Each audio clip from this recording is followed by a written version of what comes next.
Hi, this is Mr. Morrow, and I am going to teach you to make optimal profiles through the Analogue Pocket on the RetroTINK-4K for two arcade cores, the CPS2 arcade core and the Neo Geo cores.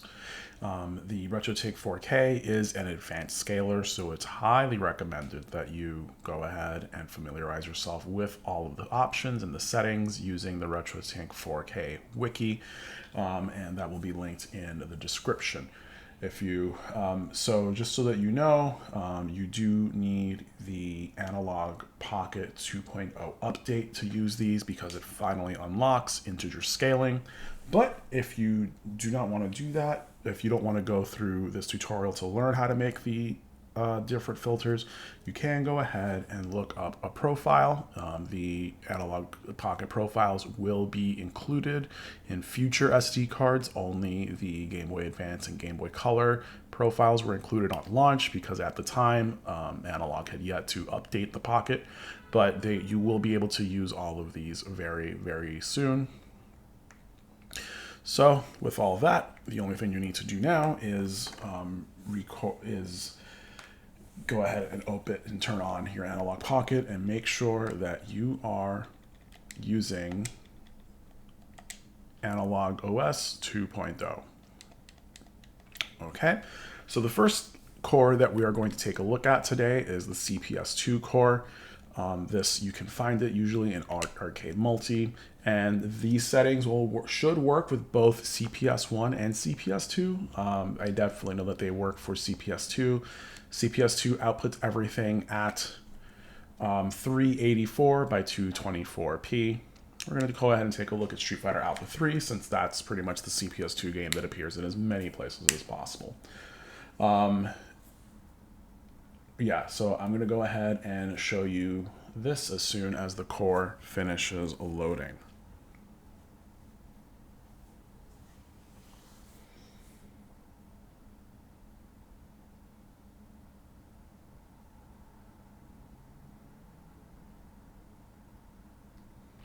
Okay, and before we go any further, I do want to show you what it looks like when you enable a CRT filter on this and try to combine it with a optimal profile for the RetroTINK-4K. It won't look right, and this is because you should not be combining filters with you shouldn't combine filters with the Analogue Pocket with RetroTINK-4K settings because it's going to mess everything up. Now, this actually looks pretty okay, but from my understanding, there we go. It looks very, very blurry, and the colors are slightly off because you are not, you're currently not really using as many things, and you're doubling up on settings. So let's go ahead and bring back the original, and as you can see, it looks completely different. And let's also load the default profile while we continue. And as you can see, the picture is completely taken up, the top and bottom. It fills it up vertically, but we do not want this because the Analogue Pocket is currently scaling at a non-integer scale and then to 1080p, and then the RetroTINK-4K is scaling that to 4K, and it's not going to look as correct as it can.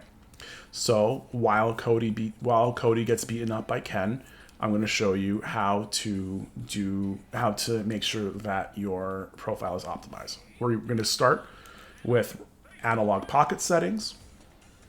So we're going to press the analog button, go down to core settings, hit display mode, go to mode settings, go to size, and then we're going to hit integer, and that is going to give us an integer scale for what we are doing. Now, you probably notice that it actually looks pretty okay, and that's a good thing, but if you didn't know, the CPS2 outputs in 384 by 222, so we need to figure out why it is that this doesn't look as wide as it should be, and there is a specific reason for that, but I'm going to walk you through why that is. So what you want to do is hit the scale button on the remote for the RetroTINK-4K, We're going to go down to scaling factor because that is going to give us a way to crop without severely changing the image. And what we're going to do is crop the top, bottom, excuse me,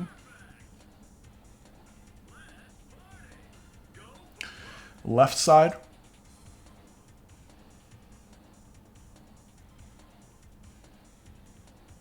and right side of the image.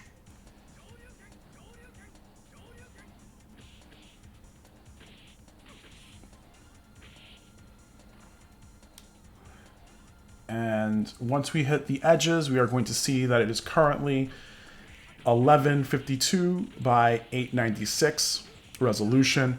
1152 is 3 times the horizontal, while 896 is 4 times the vertical. So we need to keep this information in mind as we use other settings so that we can get the right picture for that. What we're going to do now is hit the profile button and load the default profile, which is going to bring us back to what it looked like before. You want to hit the ADC button, which is going to bring us to the HDMI receiver setup menu, and we want to increase this until we hit 3, because it is a 3 times scale in the horizontal.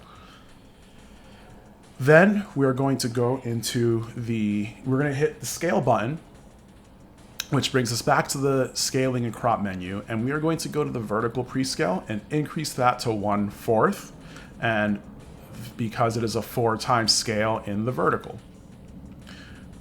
This is going to give us 640 by 270, a little bit closer to what we need it to be. We're going to go to autofill.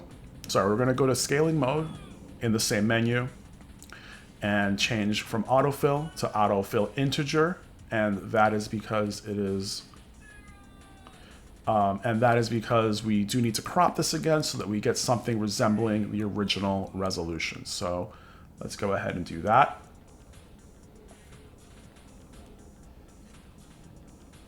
Okay, there's the bottom. There's the top. Here's the left. And here is the right.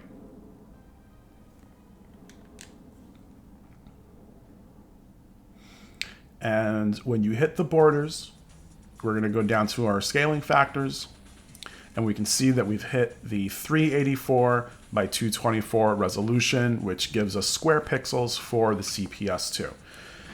However, you notice that the scaling factors are different. So if we want square pixels, we're going to go to scaling mode and change that to freeform. And then we want to change the vertical to 9. And then we also want to get the horizontal back down to 9 as well. So this is what a CPS2 game looks like in square pixels.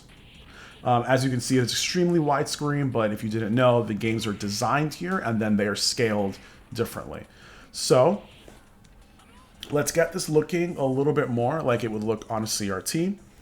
And we are going to do is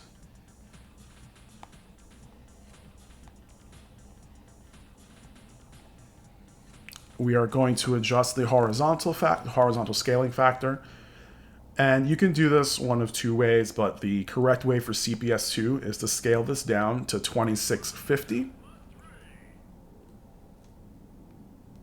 Because 2650 is what this would scale to for a CPS2 game because of the way that it works. However, I tend to use the same numbers as a PlayStation 1, which outputs the same resolution.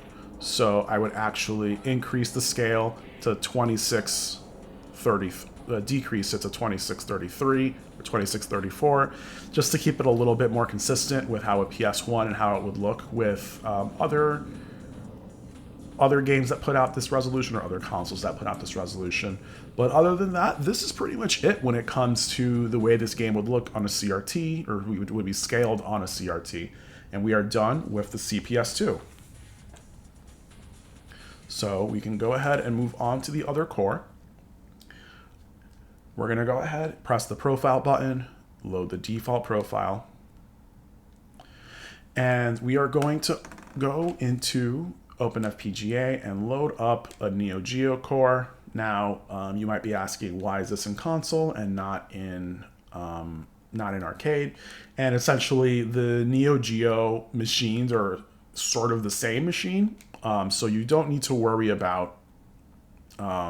You don't really need to worry about like what kind it is. The default ones are going to be the home console ones, but they are essentially the same. They've been programmed to be the same as the arcade cores.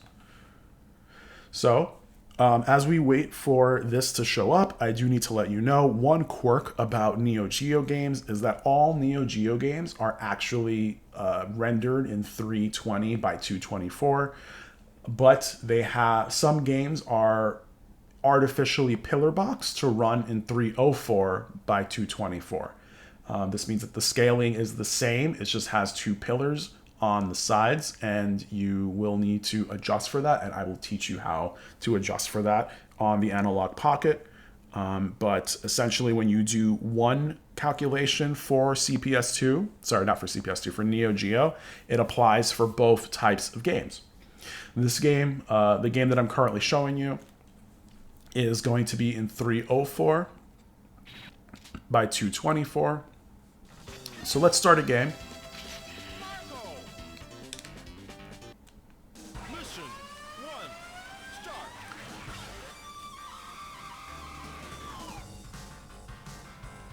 Okay, so we can continue. As before, you can see that when you are... Okay, there we go. As you can see, when we start a game, it is currently taking up the full vertical space because the Analogue Pocket will scale that way. However, that's not correct. That's not what we want. We need it to give us integer scaling so that we can make an optimal profile with the square pixels. So the first thing we want to do is press the home button, go down to core settings, hit display mode, go to mode settings, size, and then select integer. Now, this is going to give us a perfect 4x scale of the picture, so we need to keep this in mind as we go on with the RetroTINK settings. The first thing you want to do is hit the ADC button, and that's going to take us to the HDMI receiver setup menu. Go into input pixels and increase that to 4. And then hit the scale button on the remote and increase that. We're going to go down to vertical prescale and increase this to 1/4. This gives us perfect square pixels, but let's do a little cropping so that we can hone in on the image a little more. We're going to go down to scaling mode and move that into integer, and we are going to go up to top trim, and we are going to trim the top, bottom, left, and right of the picture until we hit the edges of the image.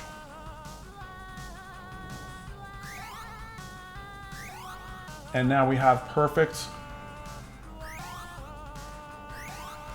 perfect integer scaled 9:9 picture of 304 by 224. For whatever reason, this core is not rendering the last pixel, but there is one more thing that we do want to do. So hit the analog button one more time. We are back in our scaling menu. We actually want to go back a few until we hit the core settings. And we want to go down until we hit 320, 304 video output. And we do want to select that. And this is actually going to give us a full image, and it is going to be corrected for what we needed. So what we're actually going to do now is we're going to increase the left and right trim until we hit 320. That's 16, so we increase it to 8 on both sides. And despite the fact that that is going to give us pillars on both sides, that's still okay because, as I mentioned, that is still going to hit the correct settings for Neo Geo because these are artificially pillar boxed. It still actually draws the game in 320. So, just to show you what I was talking about, let's go ahead and load up a different game. We're going to load Garo Mark of the Wolves, which I know this is not the correct one I should have loaded. Sorry about that. So we want to load up Garo Mark of the Wolves because Garo Mark of the Wolves does render the full 320 by 224.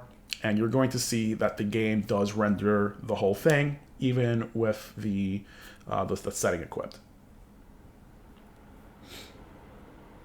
Sorry, I have to wait for this to finish. We might be able to use this core as well.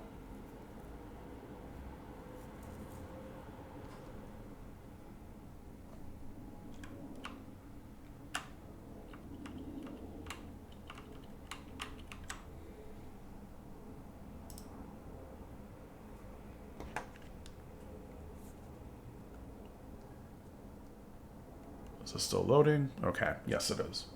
And that's okay.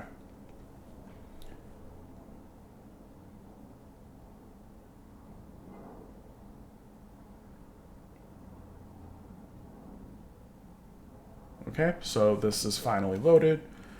And we are going to load up a game, and we're going to go into practice.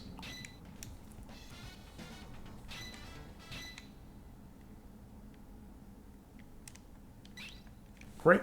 So now that we're here, I did load a default profile to see whether or not this was working. So here, what we're going to do is do this one more time. We're going to go down to core settings and check that everything is correct. Display mode, mode settings, size. All right, it's an integer. And then we're going back down to core settings, and we are going to make sure that 320, 304 is selected. Great. So since we have integer scale and it is showing the correct thing, go to ADC, input pixels, increase input pixels to 4. We're going to press the scale button, increase vertical prescale to 1/4. And I'm going to go ahead and skip the autofill integer option. I'm just going to go ahead and hit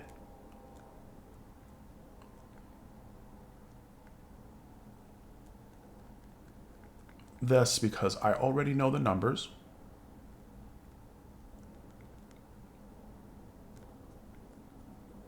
Okay, so this is down to 81 and this one is down to 79, but we're still hitting 320 by 224. The numbers are slightly off. I like to pad it a little bit to work with it, but as you can see, everything is pretty well adjusted for 320 by 224.